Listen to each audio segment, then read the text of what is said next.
Let's get started. Hi, everyone. My name is Marshall Cahill. I am the product manager of the experimentation platform at GoDaddy. I'm joined today with senior software engineer Jacob Waterman.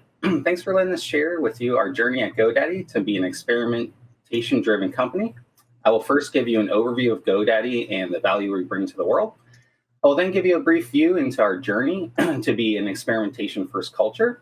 Then Jacob will walk through how we leverage the platform and tools to support and influence the cultural transformation at GoDaddy. For those that don't know GoDaddy, we are a trusted growth partner to millions of everyday entrepreneurs across the globe.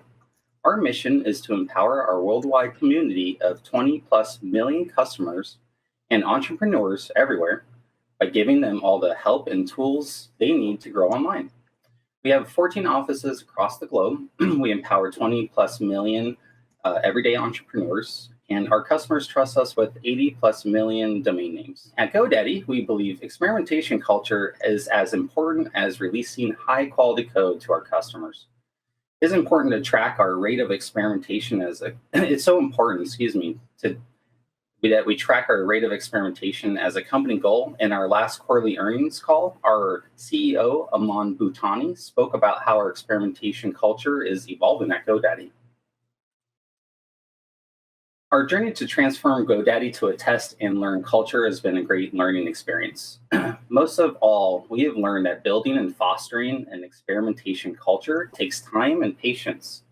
It requires the right combination of tools and best practices, supported by a reliable and scalable platform, and most importantly, a team of highly skilled software engineers, data engineers, and data scientists with a strong foundation in statistics.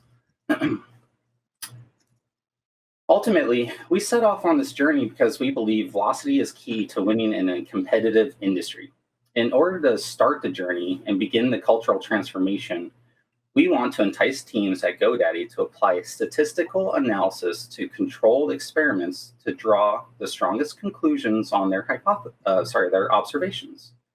By delivering solutions and capabilities that they can use to rapidly run, analyze, and decision hypothesis-driven experiments. One key measure of success along this journey is the rate of controlled experiments over the rate of non-controlled experiments. For those unfamiliar with controlled versus non-controlled, it's easiest to think of it in terms of an A/B test is a controlled experiment and a pre-post test is a non-controlled experiment. Before Jacob goes into details on how we leverage the platform and tools to support and influence the cultural transformation at GoDaddy, I want to give everyone an idea of the landscape at GoDaddy. Since we started this journey, we have onboarded 30 teams with roughly 80 to 100 controlled experiments per month. To support these 30 teams, we analyze over 60 different metrics with approximately 1,700 statistical tests daily, all under 5 minutes average decisioning time per experiment. You can also get a sense of the statistical rigor we have in place, as well as what's on the horizon in our experimentation journey. Just a quick note, we primarily lean on frequent tests, although for some of the areas that we have lower sample sizes and lower risk thresholds, we do employ Bayesian as a statistical test. Right, and here's a high-level overview of our experimentation lifecycle with callouts of what we leverage at each stage of the lifecycle. You can see where we leverage Split. In preceding that stage, you'll see Experiment Analysis Engine, which Jacob will dive deeper into in the presentation. I will now hand over the mic to Jacob. Hi, everybody. Thanks, Marshall. As he said, my name is Jacob Waterman, and I'm a senior software developer on the experimentation team. And I'm going to talk a little bit about our platform and tooling. So when our team started its work, experimentation at GoDaddy was fractured into nearly a dozen different tools, each with their own processes and nuances. None of the tools were really compatible with each other and included a lot of manual work to get experiments off the ground and analyzed. And this really hindered GoDaddy's ability to collaborate across teams and to run experiments across our entire site. So we designed the HiveMind experimentation platform, the one-stop shop for experimentation at GoDaddy. We've seen that getting everybody on the same page using the same tools has allowed them to collaborate with each other on a whole new level and cut down the time it takes to coordinate an experiment to a fraction of what it previously was. I'm going to spend the rest of the presentation giving an overview of this toolset, the HiveMind platform. The platform can be abstracted into a few different parts. One is configuration. So this is where users configure their experiments, updating percentages, managing metadata for analysis.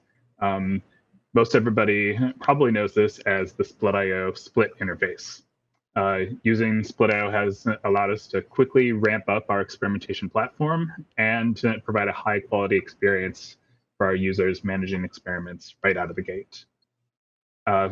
We also have the SDKs, and this is where the engineers actually integrate with the code for experiments.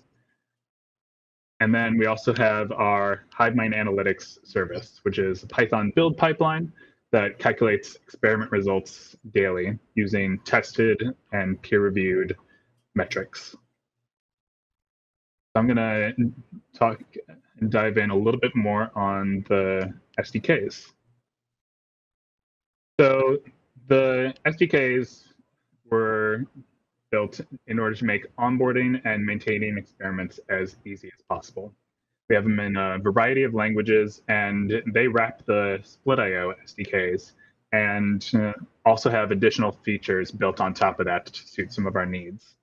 Some of our key principles that guided these additional features you see on there: minimizing code changes, setup, and high reliability.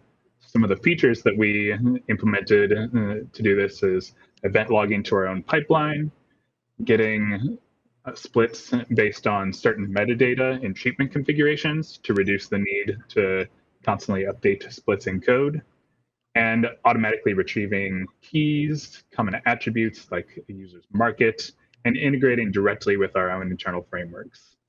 You see there we have a few internal frameworks and other tools that we integrated directly with HiveMind to provide the smoothest experience possible to our users across GoDaddy with all the existing tools that they're familiar with.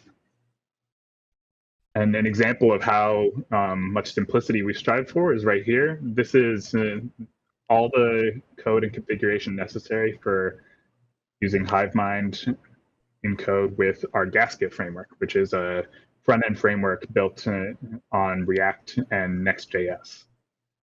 You can see that we do a lot of things in the background that the user doesn't have to even worry about, like getting keys, getting many common attributes, and piping all the experiment results into a Redux store so that they are ready to use on the page. And now I'm going to switch over to an overview of the HiveMind Analytics service. This also has a few parts.